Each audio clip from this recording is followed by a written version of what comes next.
I think we're here to struggle and to learn. I don't think we're here to be happy. That's why when we keep going back to the happy argument, I've always found that kind of frustrating and annoying. Yeah. And someone goes, oh, but I want to be happy. Why? Why? Why do you want to sit there and laugh? Like you were happy your entire childhood. That's your happy days. You're allowed to be happy as a kid. It's all over now, right? You're a man. You have responsibilities. I think we're here to do important. Provide, protect. And we're also here to do important things. And important things are going to be difficult and they're going to be hard and you're going to get frustrated. But that's what gives you purpose. Yeah. I don't see anyone who's chasing happiness. I think that's a very feminine frame. I understand why some women just want to be happy.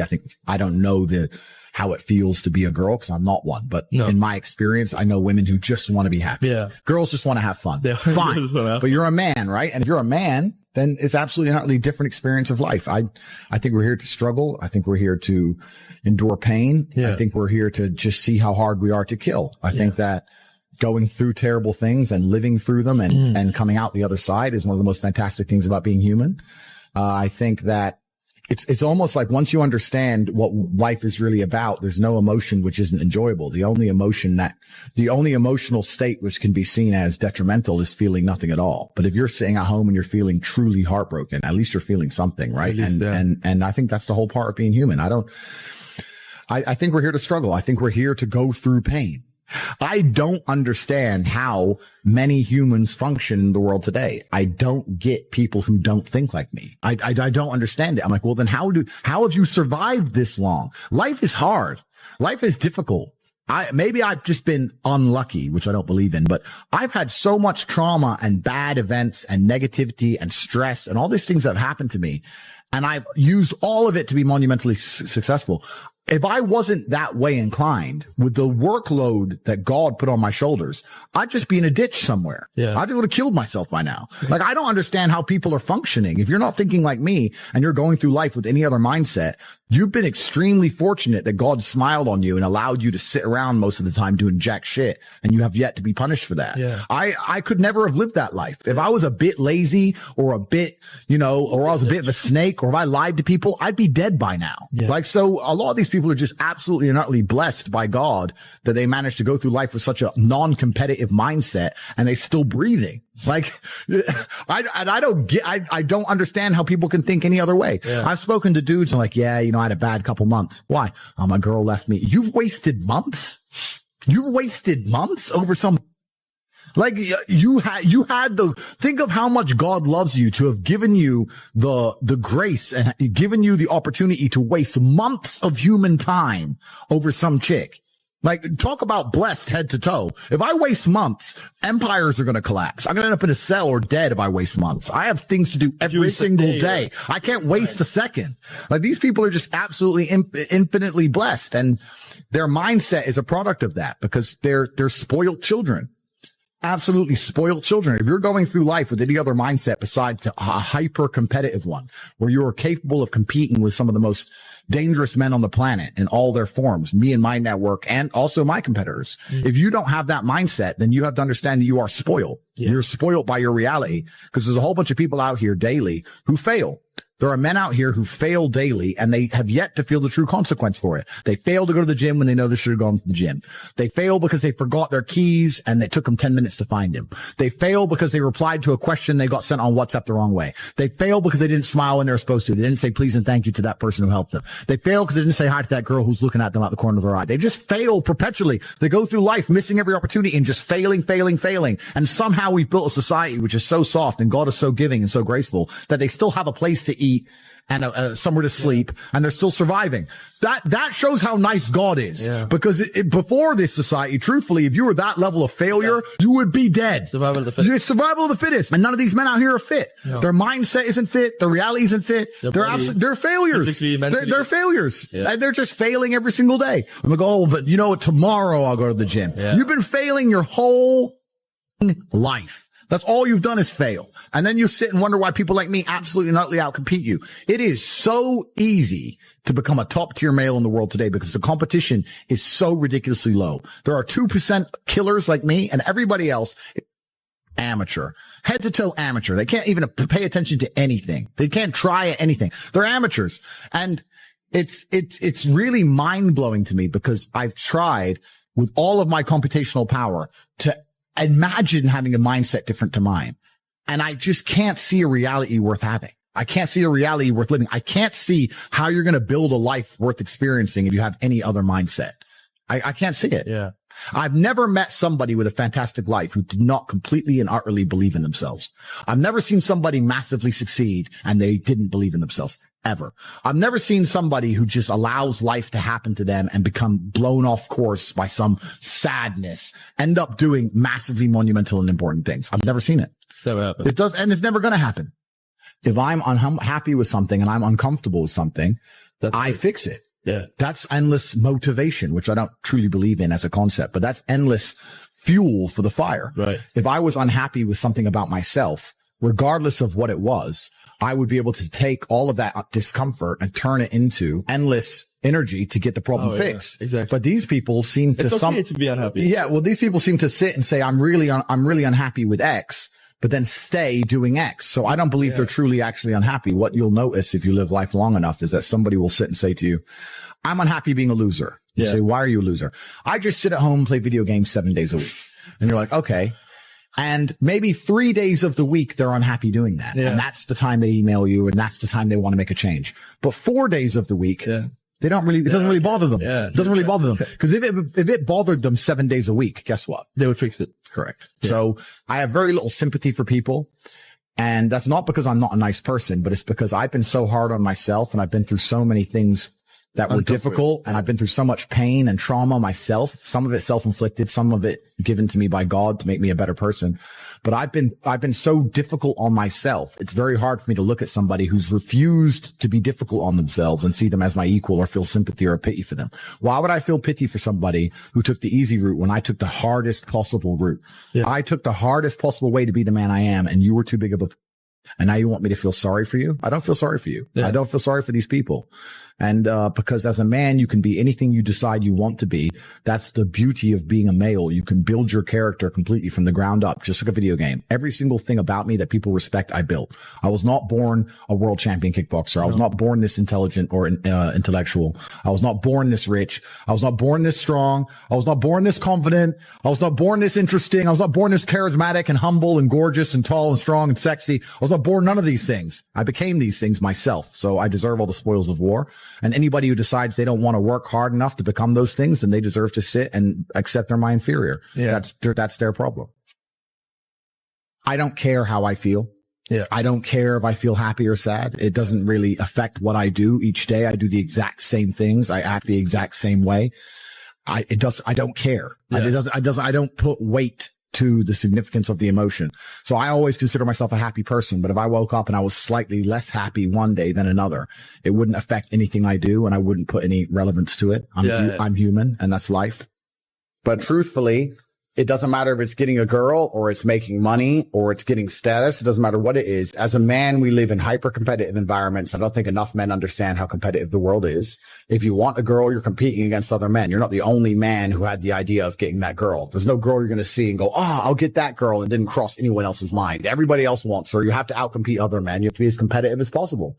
You have to be as successful as possible in all realms. You have to be as good looking, as funny, as smart, as spontaneous, as interesting, as charismatic, as rich as possible. You need to try very hard to be your absolute best. And as you become a better man, you'll crack through different tiers of attractiveness, and eventually you get to the top and you'll be able to have any girl you want. But the truth is, I have a lot of guys ask me, similar to your question, a guy will come to me and go, how do I get a girl?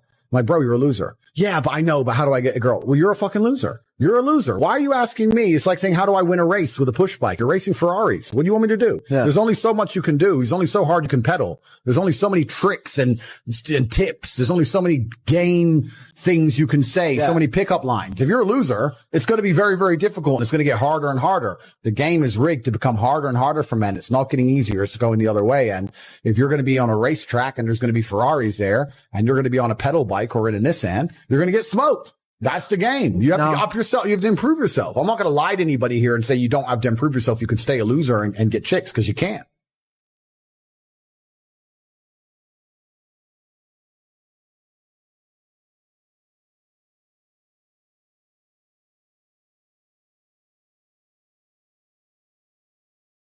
I am absolutely interested in conquest. I'm interested in peacocking my feathers and being the best, I'm interested in showing off. I'm interested in alpha male high. Look at me. I have everything. I can do everything. Look at me. This is who I am. They say that this is all bad and toxic masculinity, but that's again, just a massive psyop. The entire world was built off the back of toxic masculinity.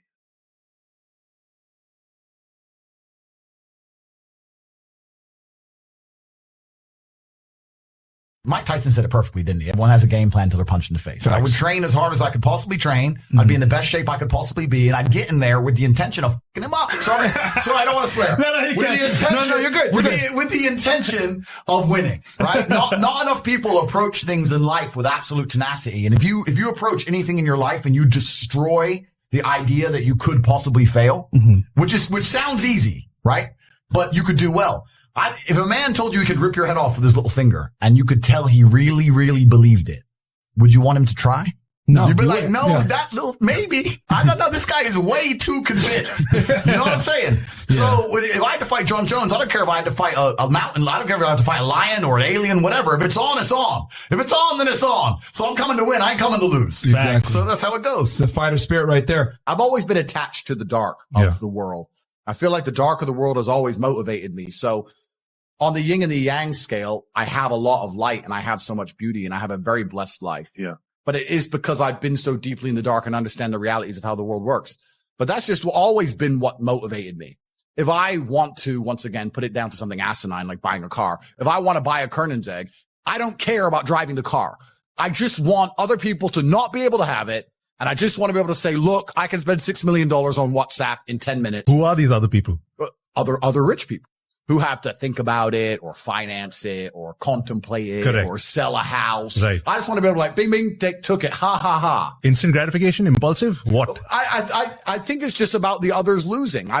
I think the world has tried very hard to breed this out of men, but I am unapologetic about it. And I'm not afraid to admit it that I am absolutely interested in conquest. I'm interested in peacocking my feathers and being the best. I'm interested in showing off. I'm interested in alpha male high. Look at me. I have everything. I can do everything. Look at me. This is who I am. And they say that this is all bad and toxic masculinity, but that's again, just a massive psyop. The entire world was built off the back of toxic masculinity.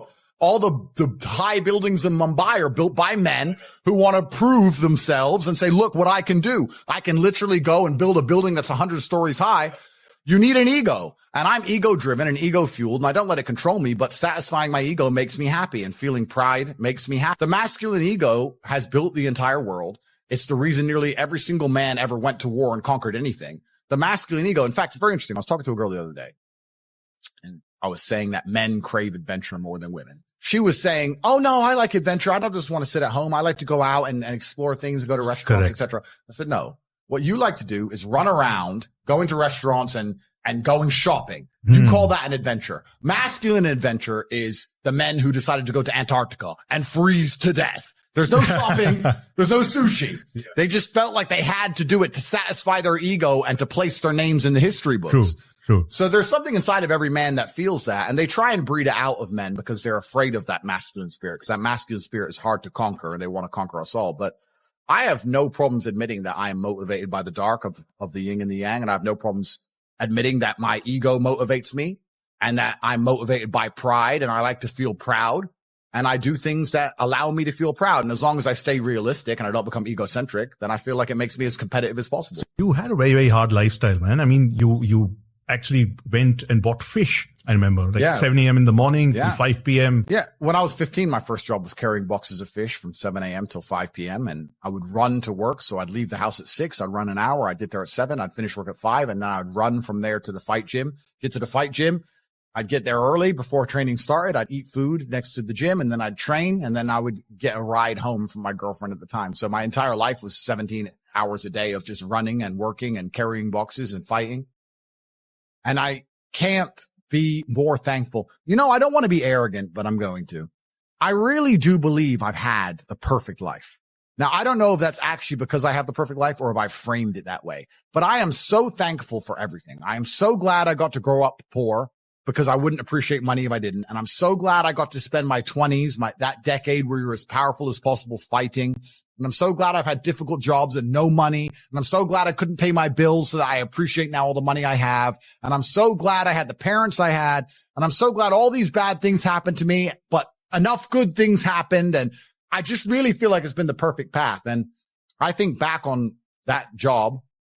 I think back on how my life was back then. And I realized that I wouldn't appreciate any of the things I have now without them. There's absolutely no light without dark. The best thing about being rich is talking about how you used to be poor. Otherwise, it's no point being rich at all. You're not going to enjoy any of it. You're going to end up addicted to drugs and doing crazy stuff, right? Yep. The reason I'm so happy, I don't drink, I don't do drugs, I'm happy every day, I'm pretty emotionally balanced, is because I wake up in a big ass house and I realize that I don't have to worry about rent the next day and everything's fine. So I think being rich is as good as I imagined it to be when I was poor. And I truly enjoy it, but I would have never appreciated the money if I didn't have the poor side. And life really doesn't have to be that complicated. When you see somebody that has something you want, you just got to try and work out how they got it. Yeah. And that's the missing part. Most people see people with things they want and they don't do the second half. They don't try and work out how they got that thing. Oh, my man has a Ferrari. Okay. I wish I had a Ferrari. Okay. They don't sit there and go for an hour. How did he get a Ferrari? It doesn't cross that part is the part they don't want to do, right? They just go, oh, here's a Ferrari. Wish I had a Ferrari. And they go back to TV. Yeah. And that's why they lose. You need to be cutting edge in all things and you need to be first in all things. If you're first, it's often very hard to lose. If you were the first person to the gold mine, even if you were lazy and you had a shovel and you didn't like the sun very much because you got sunburned, you'd still find some gold. But if you're the last guy, you've now got to dig harder. You got to work harder. You got to do longer hours. All the low hanging fruit is gone. Most people at home don't understand. If they were to just join Hustlers University and pay attention and go through the lessons, you can make a fortune off the low hanging fruit. You can make a fortune off all the apples that are easy to pick. You don't need to go to the top of the tree. That's for the person who came last and all the bottom apples are gone. So I don't want to be elitist, but often I do find myself when I see people who say, oh, I really tried, and I know they haven't really tried. Do you resent them? Do you resent people like that? I don't think I resent them as long as they're not too close to me. I don't want them in my circle. I can't have anyone who's in my house. They drain your energy, right? Yeah, because they steal your energy. Yeah. Anyone who's near me who said, I tried and I messed it up has to go. Because I don't like that negative energy around me because it's sticky. But if I'm out there in life and I'm meeting someone who I barely know and they're telling me how they tried and they failed, partially, like I said, I don't want to be elitist, but part of me makes me feel happy about that. There's no winners without losers. I have no problem seeing losers lose. I'm not a philanthropist. I'm here to help the people who want to help themselves. Yep.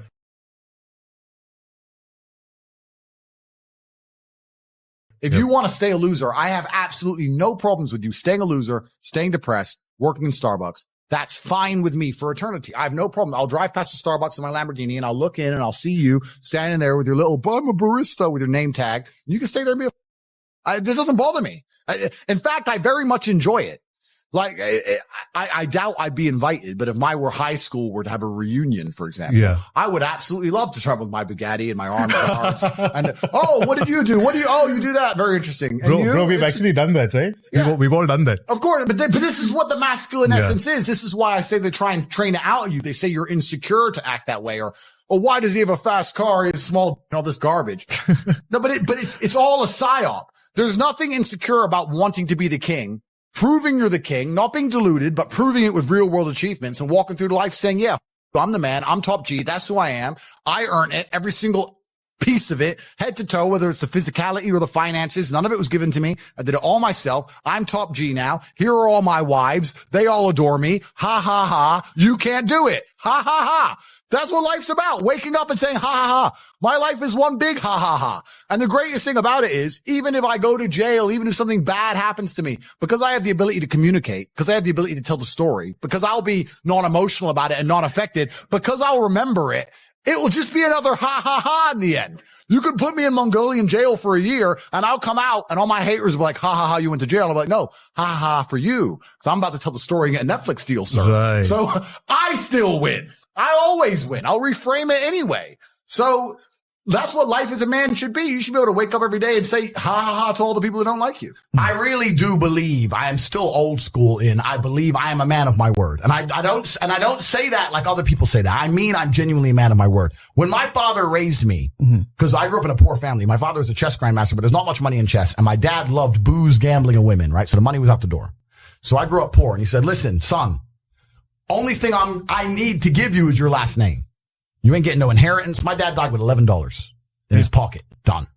You're not getting no inheritance. I'm not giving you no money. I'm giving you your last name, and that's all you need. You're a Tate, right? When I was in school, I remember the SATs. I think it's the SATs. What did you do in 6th grade or something?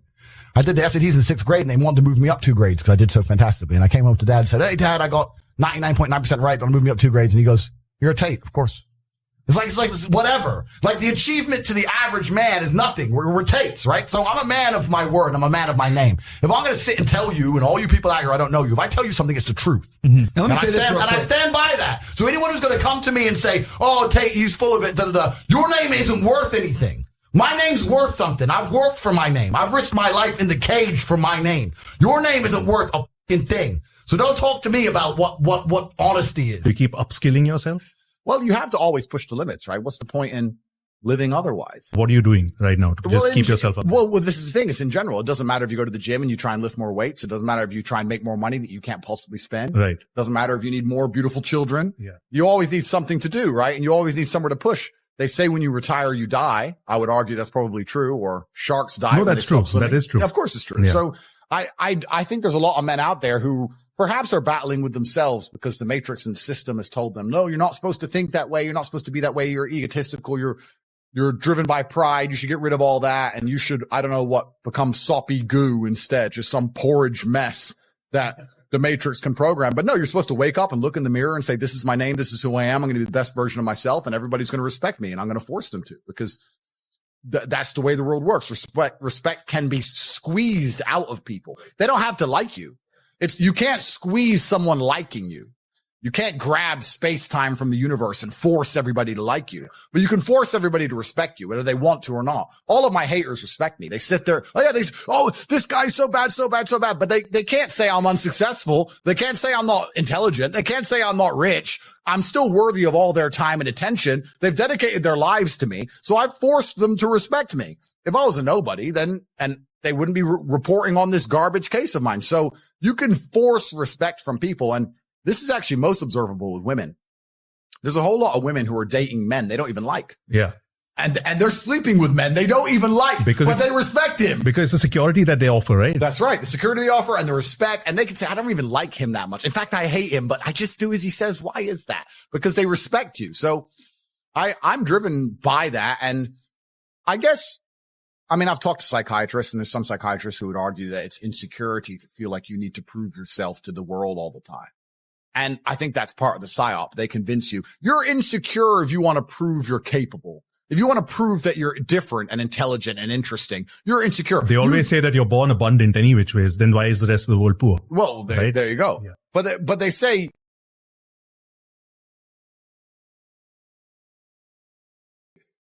you should have no interest in what people think about you.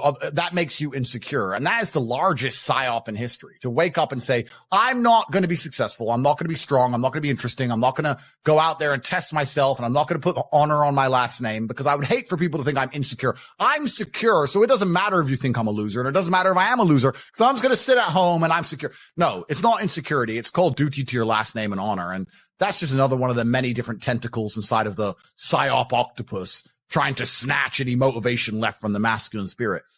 If I was a man who was unsuccessful and I hadn't met my physical capability or my financial capability or my mental capability or my spiritual capability, I would be insecure. I would sit and say, this is a failed version of who Andrew Tate could be, and I'm not happy with who it is. And I think that every man should be like that, so he gets up off his ass and does something. Let me see. Dude, how do you have so much energy? How? Because I don't waste my life force. I haven't been to any stupid concerts. I don't take any stupid drugs.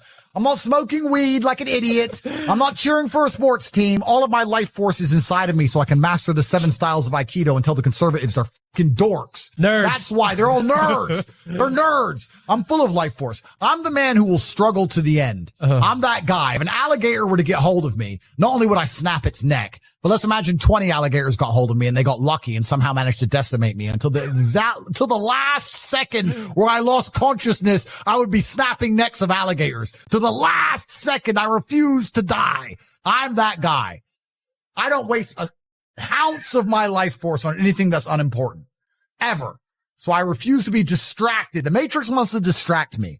They've identified me. They're like, Andrew Tate is a threat. He's full of power and he believes in God and he's a slick talker and he motivates people and he has a bunch of money and he's big and strong and tall and handsome and charming and interesting. He's got a Long Johnson. We have to distract this man. We have to give him something he's interested in outside of fighting the Matrix. And they're trying to come at me with all these beauty queens and these sponsorship contracts, and I'm resisting it all. No, I have a mission and I'm on the mission. And we're talking to the people. We must be animated. We have a job to do. We must let the people at home know that enslavement's coming for their entire life and their bloodline unless they resist. Stop watching the fucking Super Bowl. Stop going to stupid concerts and instead be motivated about your family's future. Somebody said to me before, they lack energy and they lack motivation. And I said, nobody lacks energy and motivation. You just focus it in the wrong directions. I would guarantee if you find a person who lacks energy and motivation, he's trying to get girls all day. He's messaging girls on Instagram all day who ignore him. I guarantee he gets road rage when somebody cuts him up. No, you get angry and you have energy and you have motivation when somebody pulls in front of you in traffic or when you see some on Instagram, but you don't have motivation to do anything else. You don't lack energy and motivation. It's pointing in the wrong direction. And it's the same with these sports teams. If everybody cared about their country, like they care about these stupid fucking sports teams, then, or cared about their family, then the world would be fixed. But they're distracted. We all have an innate energy inside of us. We all have a life force, and most people are just directing it in the wrong direction completely. And that's why we're getting decimated in real time. The Matrix has come along and it's distracted us all with bread and circuses. And I refuse to do it. I refuse to sign up to things that don't directly benefit my life or benefit the future for my children. I don't think if a sports team wins, it's going to benefit the future for my children. And I don't think if I jump up and down like a ketamine taking peasant in a concert, it's going to benefit my children. But I do think if I allow the world to see truth, if I try and speak up against the enslavement of humanity, that it's going to benefit my children in the future. So why would I waste my life force on anything else? I think people are just permanently distracted. I always knew the answer to everything is raw action. Yeah. The answer to everything has always been raw action. My dad had a tweet about this. He said that raw action solves all. And he used to say this. I'll give you an example. If you're a farmer and you need rain for your crop and there's no rain, you can sit there and say there's no rain. We're all going to starve. Or you can stand up and do a rain dance. Now, will your rain dance work? Perhaps not. Perhaps the rain won't come. But I would argue that you're better off standing up doing that rain dance than just sitting there waiting to die. You have to do something. Raw action solves. So when I was broke, I was never like, I'm poor. What do I do? It was, I'm poor. I have to do something. If I was broke, I'd go for a run. That's why I was such a great fighter. If I was broke, I'd sit there and go, I'm actually poor. How do I make money? Dunno. Where can I get some cash? Dunno. What work can I do? Dunno.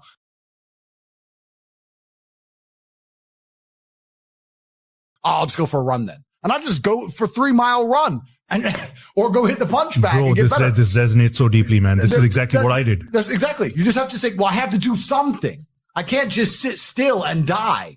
A lot of people are happy to just sit still and die or go to sleep and take a nap. Well, if that's what you want to do, then you can say a loser. That's fine. I'm glad there are losers because if everyone had Lamborghinis, my Lamborghini wouldn't be fun to show off. I need you to look at it and feel the deep pain in your heart of regret and failure. That's the whole point of it. I need to drive my Bugatti and everyone be looking at it going, I'll never have one of those. And I can get all their energy and feel it all. And it makes me happy. Fantastic. So you can sit at home and do nothing. But when I was poor, I had to go for a run. I couldn't sit still or lift weights or do something. I couldn't even sleep. So raw action solves everything. I understood that at a young age. But as you get older, you get to look back and you get to put your whole story together, the whole tapestry together. I knew I wouldn't stay poor. Did I ever think I'd get this rich? Well, I never said I wouldn't, but did I ever think it would probably happen at this level? No, but it's amazing how the compounding interest of just endless raw action adds up. I've never had a lazy day. I've never skipped work, never missed an email, never had a day off, ever. If you were to go through the last 3 years of my life, you will see that there's never been a day where I wasn't doing what I was supposed to do. And it all just adds up and then monumental success comes and you get to laugh at everybody else. Ha ha ha. And life's great. But I really believe God's given me one of the best lives and I can't complain about anything bad that's happened. It's all been fantastic. I'm truly thankful for all of it. Do you practice gratitude every day? But I don't have to practice it because I'm actually truly thankful for all the bad things that happened. That's beautiful. I truly am like, thank you, God, for that difficult time. You created that belief before you had all of this stuff or after you began to receive all of this stuff? I think if a couple bad things happen to you, you should be intelligent enough to realize that eventually you're going to get over it and you're going to learn an important lesson. It's going to change you in the correct direction. And Allah's the best of planners and he knows what you need to learn. I think that as humans, especially as men, we only learn the hard way anyway. There's two ways to learn a lesson, the hard way and the hardest way. There's no easy way to learn a lesson. You have to learn the hard way. So God gives us lessons via difficulty. He thinks you need to learn this about yourself or this about other people. So I'm going to give you a difficult time so you can learn your lesson. Because if I told you, if I just said, hey, Andrew, this is how the world works, you go, yeah. But when I show you, when you feel it, my fight coach used to say, you have to feel it to believe it. That's why if he was teaching low kicks, he'd kick your leg off because you don't believe in the power of a low kick. You don't believe a low kick can be so devastating unless you've felt it. You have to feel it to believe it. So God will give you a difficult time so you learn your lessons. And the lessons are very important for you to be the person who you need to be in this life. He's the best of planners. And I'm thankful for all the lessons he's given me. He's bestowed knowledge upon me. How could I not be grateful to God for making me so intelligent and wise and the ability to look into things so deeply and come up to the right decision and basically predict the future perfectly? How did I know they were all going to arrest me? How did I know how the world works? You have to have difficulty happening to you all the time. So when you sit and say, I want an easy life, what you're saying is you're a dummy and you want to be a dummy. You want to stay a dummy. I want an easy life. And I don't want anything bad to happen to me because even though it will teach me lessons, I can't handle the emotional pain. I can't handle the stress. So you want to stay a dumbass. I don't want to be a dummy. I want to be smart. If I want to be smart, then hurt me.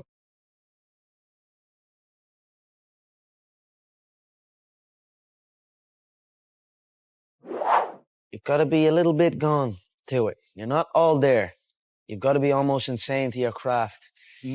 Not a lot of people can understand that. That's why I don't know about nothing else. I do not pay attention to nothing else. There was games of football on yesterday. There was rugby. There was this. There was that. And like normal society is like, let's talk about this and let's engage in this. And I can't do it. I just don't, people are talking to me and in my head, I'm counting something. I'm counting up a number or I'm knee deep in a sequence on the mat or on the feet. That's my life. Sequences and numbers. Nothing else. I cannot pay attention to nothing else. Guys, this is some life advice from the top. If you're sitting at home and you want to do better than the current position you're in, the first thing you have to do is blame absolutely everything on yourself, whether it's good or bad. Because once you take absolute self-accountability, then you will find actions you can take, steps that you can make, which are going to directly correlate towards your successes. If you blame outside sources, if you say I was unlucky or the government did this or this politician or this person lied about me, then you're blaming other people and you feel helpless. You need to feel in charge. You got to take absolute self-accountability. And that's what chess teaches, because no matter how well you play a game of chess, if you lost at some point, you made a mistake. Absolutely everything as a man is your responsibility. It's your responsibility to become your best and brightest version of yourself. And you're not going to do that simply by talking it into existence. You need to live it into existence. You need to go out there and do things which are genuinely difficult, genuinely stressful, which are genuinely scary. So you can become the man you want to be. So you have to take responsibility for these things and you have to seek them and choose and find the correct difficulties for you to overcome so you can build a character worth having. You stare at your past and you'll end up staying there. It's okay to look back and admire it, but you carry on. People can get comfortable with a win and slack off then. Slack off on the training, slack off on the diet. They've won one. They're winners now. That's not me, you know. You sleep on a win and you'll wake up with a loss. Manhood is exceptionally hard and life is hard, but how you shape yourself will determine how hard it is for you and how miserable it will be. As a man, there is no easy life. Your life is not about being easy. Your life is not about being happy. Your life is always going to be difficult. All of the pain you feel, all of the sadness you feel, you're supposed to feel as a man. And you have two effective binary choices. You either go through the suffering and go through the trauma and go through the hardship it takes to be a man of value, or you suffer eternity as a nobody. And being invisible, I would argue, is almost worse. You can have a very stress-free life if you work in Starbucks. You don't care about the Starbucks once you clock off. You go home, you play video games, and you exist until you die. That's stress-free, but you have to suffer being a nobody. Alternatively, you can go out there into the world, try and implement your mark on the world, work hard, try to get rich, more money, more problems. You can try and start a business, the stress of that. You can lose your girlfriend because all you're doing is working. This is a new level of stress, a new level of trauma, but at least you'll be a somebody at the end of it. There's two ways to suffer. You either suffer as becoming a somebody, or you suffer as a perpetual and forever nobody. I've been listening to laughter all my career. Yeah. I've been listening to them laugh my whole career. They've been laughing. What? An Irishman win a Cage Warriors world title? Hell no. You serious? An Irishman? An Irishman win a fight in the UFC? Hell no. Laughs all around. Okay, you gotta win. Now he wants to win a world title? Hell no. He's all talk. He's all hype. He's a joke. Laughter all around at the Joker. Then the Joker goes and wins the world title. Now he wants to win a second world title. More laughter. Listen, the sound of laughter and the sound of doubt motivates me. I've got this situation where people are truly doubting me, like they doubted me at the very, very beginning. And that's motivating for me. That's what's going to drive me to the gym when I need to go to the gym. That's how much you know school's a scam. You don't look at someone rich and respect them thinking he went to school. The people you are learning from in school aren't even fucking rich. Your business professor's never had a business. School's a scam, and it's the biggest scam on earth. The reason it's a scam is because it operates in a vacuum. It operates in a vacuum because it cannot be fairly compared to any other service. So you can get a loan for school, but you can't use that money for anything else. Because if they were to open it up and put the school, the education system, into the fair market of capitalism, it would fail. If I were to give you $100,000 and say you can get a degree, or you can buy a crypto, or you can start your own business, or you can do anything you want, who's going to choose a degree? Nobody. So they say you can only get the money if you use it for education, which allows it to operate inside of a vacuum. Because it operates inside of a vacuum, it is one of the few things on the planet which is allowed to be non-competitive. It's not competitive against any other investment. Everyone knows that. But you can only get the money for that. So you can't get the money to invest in anything else. So you end up doing it, learning something that is outdated, slow to learn. There's more degrees every single year, meaning the value of a degree decreases. And the price goes up every single year. You know what I mean? You can always do something. If your ankle is sore, well, is your arm sore? What's the problem? Do what you can. People use things as an excuse. You know what I mean? Okay, something's off, so I can just chill on everything now. But it's important not to do that. You know what I mean? You've got to focus on what you can do, not what you cannot do, because that will consume you. If you focus on what you can do, sooner or later, you're going to be able to do absolutely everything. There's always, always, always, always something you can do. All the time. So it's just about finding it, being honest with yourself, and fucking doing it. I believe that it's pain that teaches. I don't believe men especially can learn any way besides pain. We talk about learning a lesson the easy way or the hard way. And I'll tell you something. We've all been offered chances to learn a lesson the easy way our entire lives. And guess what? We didn't learn anything and we kept doing it. It's natural, intrinsic inside of men. You'll see a man drive a car too fast and almost crash 100 times. And he won't learn his lesson until he's crashed that car. We only learn things the hard way. It's only pain that can teach a man. Every single time something bad happens to me, that's how I see it. I see it as God teaching me to make me more wise, more formidable, a more capable opponent. And that's how you have to approach life. Every single hero in every single movie goes through adversity. There's never been a hero movie where all he does is win. No, to be a hero, you have to suffer. If you're suffering in some degree, even if you're a normal guy with a normal job and you're suffering at your job, or you're heartbroken because your girl left you or whatever, if you're suffering, that's part of your hero's journey. There is no hero's journey without suffering. If you have an easy life the whole way through, you never get to be a hero. That's the whole point of being a man, is that you're supposed to suffer. You're supposed to eat pain for breakfast. You're supposed to come and grow into a better version of yourself. That's exactly what life's supposed to be about as a man. If you want to be a superhero in life, you need to understand that for 80% of the movie, you're going to suffer. For 80% of the movie, you're going to lose. Watch any superhero movie. For 80% of the movie, it is nothing but pain and frustration and difficulty. And when your life is that way, you have a chance to grow into something fantastic, and you should thank God for every difficult thing he puts in your path. Think about a superhero movie. A man is unfairly imprisoned in a Romanian jail cell and trained so hard he emerges stronger than ever before. That is a movie. You get to live a movie as a man if all you had was some balls. We are living movie scripts. Why? Because we have bravery. Most men sit there and wonder why they're depressed because you don't get to live a movie. You're not the main character of anything. You're not even a secondary character in anyone else's movie. You're an unimportant nobody because you were afraid your entire life. You've lived like a coward your whole life. You were afraid of what might happen if you have some balls. And then you wonder why you're depressed. I'd be depressed if I was you. Of course, your life sucks. I'd rather go to jail as me than live free as you. Because when you're free, you can't even do anything. You can't go where you want. You're broke. You can't have sex. Girls don't want you. You can't speak because no one listens. So what are you free to do? You're more in jail than I ever was. My mind is free. I'm allowed to think what I want to think and say what I want to say. They have thoughts and they go, don't know if I should say that. They second guess themselves. They're their own worst enemy.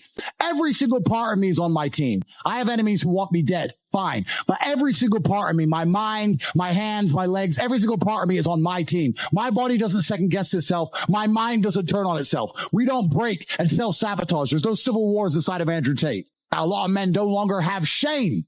You have no shame left. You should be too ashamed to be a coward. You should be too ashamed to do the wrong thing. Where's your shame? Well, we destroy that, right? We destroy that even in schools with men and stuff. I'll tell you something. My brother can shame me into doing something. He can shame me. He can call me a pussy or a coward, and I'll stand up and say, no, I'm not, and I'll do the brave thing. Shame works for men sometimes. I say to men all the time. Men come to me and say, I can't get a girlfriend. I say, it's because you're a loser. You are a loser. Change that fact. Come to me and prove to me you're not a loser. I will shame him and he will react to it and his life will improve. But now we have men with no shame. They'll walk around with no shame at all. And then we wonder why we have a whole bunch of cowards. Cowardice is always the easy choice, but you should feel too much shame to take it. That's the problem. It's the path of man. It's the path of victory. And it's the only path to truce. It's the only path to genuine happiness in your heart. There's one path. There's one. There is one path to happiness, and that is masculine strength, and that is eating pain for breakfast and becoming a better person. The flavor of life is pain. You try to change the flavor, you're going to end up disappointed, you're going to end up weak, you're going to end up miserable. Accept the flavor and learn to love it. That's the only path to genuine competence and happiness within yourself as a man. The Irish mentality is when you finish school, if you're not going to college or anything, you have to get a job straight away. There's no chasing your dreams and doing what you want to do. You know what I mean? It's get a trade or get in and do a job. So I got the first trade that came my way, which was plumbing. You know what I mean? And I spent 18 months doing that, and I'm looking around on the site and I'm looking at the fully qualified people, you know, bad backs and bad posture and not a good life to live, you know, and I just realized I didn't want to go down that route. You know what I mean? I thought I could do something with my life, and I knew I had the ability to make it in this game. When I walked out of jobs, that's what I did. I left the plumbing, and obviously my mom and dad weren't too happy, you know what I mean? So, but like, over time, they saw the amount of work I put in, you know what I mean? No one works harder than me. I'm the hardest working athlete on this island. You know why God made your girl leave you? Because he wanted to show you that you ain't shit. Women aren't going to respect men who don't respect themselves. You're not going to sit there without working hard and say, well, I'm a man, so you have to listen. That's fantasy tradcon bullshit. That's not real. You have to be about it, right?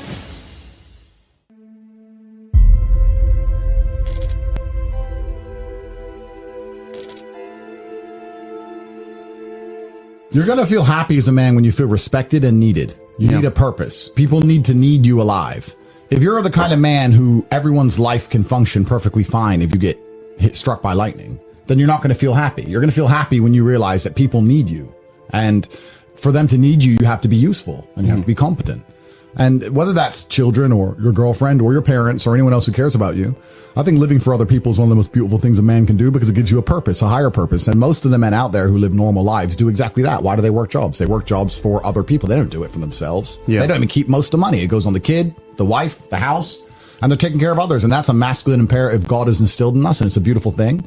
And I think if you're going to do that, you may as well do it for your own offspring. Who else are you doing it for? I agree. There's no light without dark. You have to decide what you want to do. And the only way to avoid these things is to stay an insignificant nobody. And I think that's the worst possible life a man can live, is invisible. And most men are invisible. Most men are. I say this all the time. Every single time I go on a date with a girl and we're sitting in a restaurant, when we leave, I say, how many men do you think was in that restaurant? And she goes, oh, I don't know, 3 or 4. 3 or 4. There was 10 waiters who you didn't even see.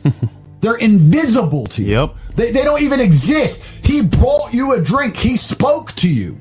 He asked you what you wanted to eat. I had to tell you to say please and thank you to his ass because you're f***ing rude. You're 19. You ain't even working. This dude's working 12-hour shifts. You're like, oh, water. I'm like, water, please. Get some manners. What's wrong with you? These girls, so if you're a man and your act ain't together, you're invisible anyway. So you're either going to be an invisible nobody or you're going to be a warlord, and you have to be ready for that war. I am ready to win this war and continue with my conquest of Earth and continue to try and inspire people to be the best version of themselves. And I am also very ready to go to jail forever. I'm ready because it's not up to me. It's up to God. And if God decides I need to go to jail, then so be it. If I catch a 10-year stretch, it's going to derail my life for sure. But when I'm 65 or 70, and I talk about the time I caught a 10-year stretch in Romania on some bullshit and lived amongst the cockroaches and the killers in the mental asylum, at least I'm going to have a story from it. At least I'm going to be a better version of myself. I'm not afraid of these people. I refuse to live in fear because this is a choice I made.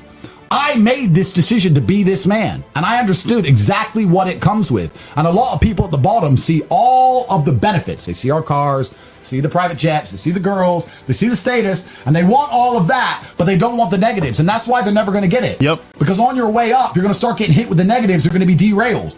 There's no way to get to the top without dealing with monumental levels of stress. I often say the reason a lot of people don't have the things they want is they couldn't handle the things they want.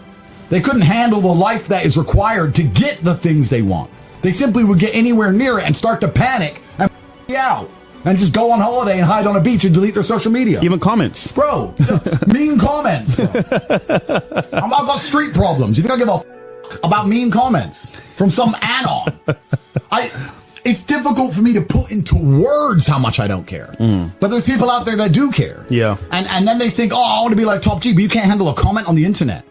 Bruv, these people are born to lose. So you have to decide, and you need to look in the mirror and really make a decision, because I think perhaps if you want to build a life, choosing your life path and knowing which life path you want to go down is going to allow you to be the most effective in the construction of that life. If you say, I can't handle that stress, I want to be somewhere in the middle, then accept it, accept the good and bad that comes with that, accept the kind of life you want to build and go do it. But don't sit there and say, I want to be Top G, I want to live this great life, and you're not prepared for war, because it's coming. You make women respect you by being a person who's worthy of respect, the same way you make a man respect you. I mean, I really think that if society respects you, females will respect you by an extension. And there's lots of ways you can do that. Obviously, having money helps with that. Having a good job helps with that. Having a nice apartment, nice car obviously helps with that. Being in good shape helps with that. Being smart, being witty, all these things help. But this is the reality of life as a man, is that you have to build your value. People say to me all the time, oh yeah, Tate, you get girls. I said, I got girls because I became a kickboxing world champion. That's thousands of hours in the gym. I wasn't born with some magic. I'm not Ron Jeremy. I wasn't born with some tool. You know, it's like, I had to do it myself. So you have to build it as a man. This is just the unfortunate reality. If you're not prepared to do any work at all, you're going to suffer. And this is the reality of life as a man. You have to build it. Yeah, it's interesting because I feel like a lot of guys kind of go on YouTube, they'll go on blogs, internet, wherever, to kind of figure out, like, what's the thing to say? How do you get a girl? When really it's asking kind of the questions that give you more superficial information that's not going to really do much. And you're talking about, well, become a valuable man. So now that's about building more of a foundation of being an actual attractive person instead of trying to copy and paste things. You know who Roosh is? Yes. Okay, Roosh. So I don't like Roosh. And the reason I don't like Roosh is this. He spent his whole life chasing around the world. He never worked on himself or became a high-value guy. He spent X amount of years chasing women and wrote books like he knows what he's talking about. He's now lonely and old. If he got sick, he'd lay in bed on his own without a nurse, without a wife, without children. He's even failed at women. He has no wife. He has nothing of genuine substance. And that's because he's not a man of genuine substance. So even if he managed to say the right things and sleep with a girl, as soon as she realized he was vapious, she disappeared. So you can't hack having a personality. You can't trick a girl into thinking you're something you're not. If you want a woman to really respect you, then be a man worthy of respect. It's really that simple. My point is that if you end up like Roosh, where it's your only sole focus in life, got it, you end up a loser because he's never dedicated himself to anything else. Yeah. What has Roosh succeeded at? He's failed financially. He's failed from a family perspective. He's failed even with women. He doesn't even have a woman at the end of it. I'm giving the best advice I possibly know to men, because I'm telling you, if you're a man out here who's not going to mess around with girls, not get any experience with women, not get experience with how they work, find one girl and instantly fall in love with her, guess what's going to happen? You're going to get wrecked. You are. The man who just meets a chick, has no experience with girls, isn't really good at getting new ones. They're the ones who end up sitting lonely at 42, divorced by themselves. Every single one of them. The only chance you have as a man now is being versed enough in the game and having enough experience with women to not get played. These women are sharks, G. You gotta be careful. I'm saying these things. Oh, he's right. You know what? You can't be a man with no experience out here and just meeting your first chick and falling in love. Because 99% of the time, it's gonna go wrong for the man. When men come along and ask for relationship advice to me, I'm like, if you want to be good at something, you need experience. BJJ, driving, keeping a woman happy. I can keep a woman happier than anyone because I've had a bunch of women.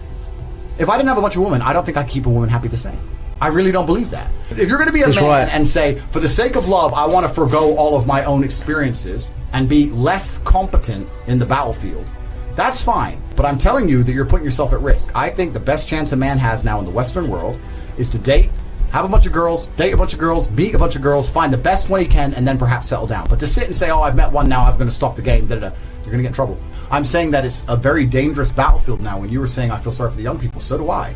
It's hard now. Imagine being 15 with social medias and these kind of things. It's nuts. Imagine being a 19-year-old boy now. Every 19-year-old girl you're in love with is on Instagram dating 40-year-old billionaires. It's crazy. And I'm saying that a lot of the men who are the most heartbroken, who are most upset, people underestimate how important the relationship between a man and a woman is in the masculine life. I can tell you right now, you can give a man everything, but if he's arguing with his chick, his head's it doesn't matter. It's so important. And I'm saying the best chance you have to negate these things is experience with women. You need a degree of experience as a man. Women innately want it. You see a woman who's unhappy with her boyfriend because he's simping or he's acting stupid or he always just chases me around. Women will tell you themselves, he's boring, It's true. You need to get to the point where you have enough abundance and you've been about the game long enough that you can say, that's a shit test, she's playing games, goodbye. You have to. And I'm saying the only way you can do that is with experience and abundance. So as a man, you need to do your thing, get to a point where you meet the one, and settle down. But to sit and say that period where you do your thing isn't necessary, I completely disagree with that. I think you're going to end up wrecked if you don't do it. In the modern world, with Instagram,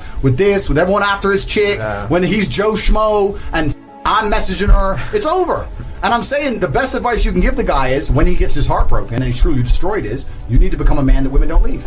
So you got to get in the gym, and you got to get more important, and you got to get more women, and you just got to become that guy. There's no other way to do it. Yeah. You can have anything you want.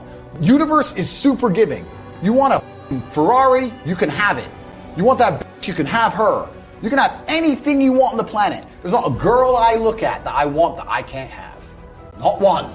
That's my reality. There's not a car I can't have. There's not a house I can't buy. If I want to go to a yacht, if I want to go to Antarctica, there's nothing I can't have. Bam. Because I've decided to become this man. It's the same for absolutely every single one of you at home. If you want it, you can have it. If you're sitting there saying, oh, but I tried my best and I still didn't get it, you're lying.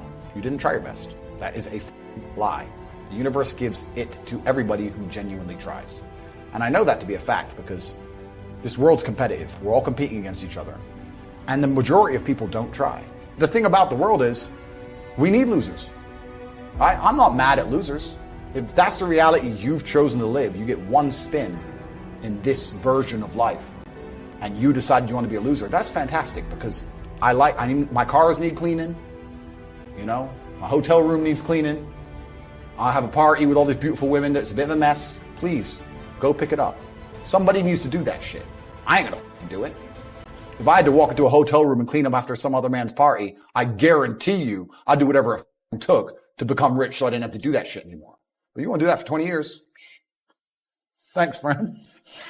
Someone's got to flip the burgers. Someone has to make the fries. I want a Happy Meal now and again. But I don't feel sorry for you people because you deserve it because it's the decision you made. You made that decision. If you're sitting at home and you say, I don't want to be a loser, you know what to do. I told you how to escape the matrix. It's actually very interesting, the masculine experience, because I like to believe that most men on the planet have lived a semi-similar timeline. Even me, Lord of Earth, Top G, the most interesting, compendious, smart, funny, tall, strong, and brilliant human to possibly ever live, has been through a very similar timeline to a worm like you. And it's quite an interesting thing. Yes, you are a worm. Be quiet. Listen. You're a worm! Shut up! It's very interesting that all of us as men experience a very similar human paradigm. And that is that most men are born and you're not important. And then you go to school and you fall in love with some girl in school and she someone else. And then you realize that all the 19-year-olds you want when you're 19 are with older dudes because they have cars or whatever. And you go through this experience of getting your heart broken and losing your girlfriend, et cetera, et cetera. And many men latch on to some average bitch or accept they're going to have their heart broken forever. But some men decide to become so big and important and strong and irreplaceable that they never have to suffer heartbreak again. Because every man deals with heartbreak and deals with sadness, but how you use that energy is the differentiator between humans, right? You are feeling the same pain that many men have felt. I, as a man, every man out there has had his heart broken and understands how difficult it is as a man. We all know how hard it is to see the girl you love getting plowed. Yeah, to getting plowed by someone else like you have to deal with now. You can log into our OnlyFans and see it. But wow. It's true. It's boy, girl. That's why she started the account. But the difference between me and you and perhaps some of the other men out there is that certain men take that anguish and take that sadness and understand that energy could not be destroyed. It can only be converted and use it to build themselves into a man of absolute standing and power, as opposed to sitting around off like you just told me you do. You are a waste. You are wasting your energy. Heartbreak is unlimited motivation. If I was heartbroken, it's been a very long time, but if I was heartbroken, I'd be in the gym every morning. I'd be a beast. I'd be running. I'd be working. I couldn't sleep. I'd be an absolute animal. And you're heartbroken. And what are you doing? Fucking off like a dumbass. You're right. Of course I'm right. So I understand very, very well heartbreak. Every man does. This is what's so amazing about the masculine experience. Even the top G and a worm have lived a very similar-ish timeline. The difference is, as a man, you must build yourself into a man of credibility, which means to build yourself into a man of standing, we all start in a fairly similar position. I became me through tedious, arduous, difficult, never-ending work. You are wasting your time. And by the time you finally realize I'm right, you're going to be too old for anyone to give a shit. Because at your age, how old are you again? 20-something? 22. 22. At 22, I could split the earth's core. You should be so strong. You know why God made your girl leave you? Because he wanted to show you that you ain't shit. He wanted to show you that you are human and you're fallible and that you're very replaceable. So he decided to make you fall in love with a girl, and he decided to make her leave you to show you that you are a dead. Now it is your job to look at the board, understand what's happened, say, I understand, God, I deserve that. I'm glad she left me and I'm sad because I am a dead, and do something about it. Because if you refuse, if you ignore God's message, next time you fall in love with a bitch, guess what he's going to do? What? He's going to make her leave you to remind you once again that you are a dead. Every single man out here, if you're upset that your girl's leaving you, God is reminding you that you aren't worth shit. You need to get up and work so hard that even in the eyes of God, he is proud of you. God loves his creations, which show him their true potential and beauty. By getting up and trying your absolute best and becoming a man of moral standing, he will reward you and bless you endlessly. If you continue to be a dead, God will remind you you're a dead. So God just broke your heart on purpose to show you that the way you're living your life and the man you are simply are not good enough. What have you changed since? Nothing. Nothing. You think God's going to forgive you for no reason? You think God's going to go, oh, that little Aiden, it's fine. He hasn't learned his lesson. He hasn't changed. He isn't even trying very hard. He's not up early in the gym. He ain't doing nothing. It's fine. Let's just let him fall in love and let's make sure the girl doesn't f someone else on OnlyFans this time. No, sir. This is going to repeat endlessly. It's a cycle that will not change until you take the message from God and become the man you're supposed to be. You must stop being a Aiden. Okay. You deserve this. You deserve what's happened to you. You deserve how you feel. All of it. And I've heard some stupid advice from a bunch of other people. I don't want to say names. I had some guy with a blue check mark message me on Twitter, and he's like, look, I'm trying to find a girl who understands to behave right, and I'm trying to find a girl who's done the self-work and is introspective and has been to therapy and understands. I was like, bro, I don't know what planet you're on. You can't even get a girl who's hot. Let alone a girl who's hot and been to therapy and is going to listen to a dork like you. Yeah. That's the reason girls aren't listening to you, is because you're a nerd, right? That's the reality of it. If you want a good relationship, you're going to have to build a good relationship. And females aren't stupid. You know, for you to be authoritarian, for them to look it up to you with authority, you have to show some competence. They're not going to completely bend over and comply with you just because you have it. And that's what this tragcon crap is. This idea that, well, I'm a man, she's a woman, so she obeys me no matter what. Most of you men aren't men. Yeah. And that's why she doesn't listen to you. Because I'm telling you, if you meet a woman who's half good and you're the big G, she'll behave. And the truth is, as a man, a woman doesn't even have to like you. She doesn't even have to love you. But if she respects you, she's always going to be around. And this is why if I love a woman with all my heart and she goes, I want to leave, the first thing I'm going to say is, pack. Because if I say anything else, she's not going to respect me. Like if please stay, I'll say, look, I don't want you to leave. I would like you to stay, but if you're going to talk shit and threaten me, you get the fuck out of my house. Like I've had women leave me, but I've never had a woman not respect me. And that's why I can hit up any ex I've ever had. And I know they'll reply because they respect me on a base level. So why do they respect me? Because I respect myself. So I will never sacrifice my self-respect. I guess that's the bottom line. It doesn't matter if I love you. My self-respect has to come first. And that's good for me and it's good for you. Because if I sacrifice my self-respect, you wouldn't love me anymore either, bitch. So that's just how it's going to be. That's just how I view the self, because that's how I view the world. That's how I always am. You know, you have to a degree, put yourself first. You can't pour from an empty cup. You have to be like all about you. No one else is going to fix your life. I really don't believe no one else is going to make your life fantastic but you. You have to be all about you. And so many of these guys who get hurt, because I really believe guys get hurt more than women nowadays. This idea that men hurt women and break women's hearts. Okay, maybe I've broken a few. But besides the elite players like me, most of the time it's the women the guys over. I really believe that. And a lot of the times they're getting screwed up is because they've tied their identity so intricately with this girl that they've lost their sense of self. You lose your sense of self, you can't have self-respect. And that's why she doesn't respect you anyway. And that's why it's all going downhill. And that's why you lose her and you panic and blah, blah, blah. You've got to be about yourself first. She has to be a compliment. So yeah, I've had my heart broken in regards to, I've had times women have left and I've really, really missed her, but I have never texted her first, ever. What did you do with the pain of the heartbreak? I did the same thing I do if my heart wasn't broken. I got up. I went in the gym. I lifted a bunch of weights. I got in my fast car. I drove down the road looking sexy as bought a Starbucks and made some money. It doesn't matter. How I feel has no bearing on how I live my life. That as a man, we're born with absolutely zero value. We can build ourselves into what we want to be. I get people messaging me all the time like, hey, Tate, you have this money. When I was young, I wanted to be the big, strong fighter with money. I'm exactly what I wanted to be. I decided I wanted to be James Bond. And I got as close as I possibly could. You get to build your own character. If you want to be a rapper, you get to go be a rapper. If you want to be a gunslinging cowboy building steel buildings, you get to be Waller. You can do anything you want to be. I'm exactly what I always wanted to be. I wanted to be a fighter. I wanted to be rich. I wanted to be big. I wanted to be semi-intimidating to a degree. I wanted to be connected. I wanted to be like a mob boss from a video game. I made all of that come true. As a man, you can decide exactly what you want to be. So if you're a dork, guess what you decided to be? You decided to be a nerd. And then you're going to sit there as a dork and say, why are the big G's got all the... That was your decision, my friend. You have to fill up those buckets that Justin Waller's talking about. You have to go fill them up.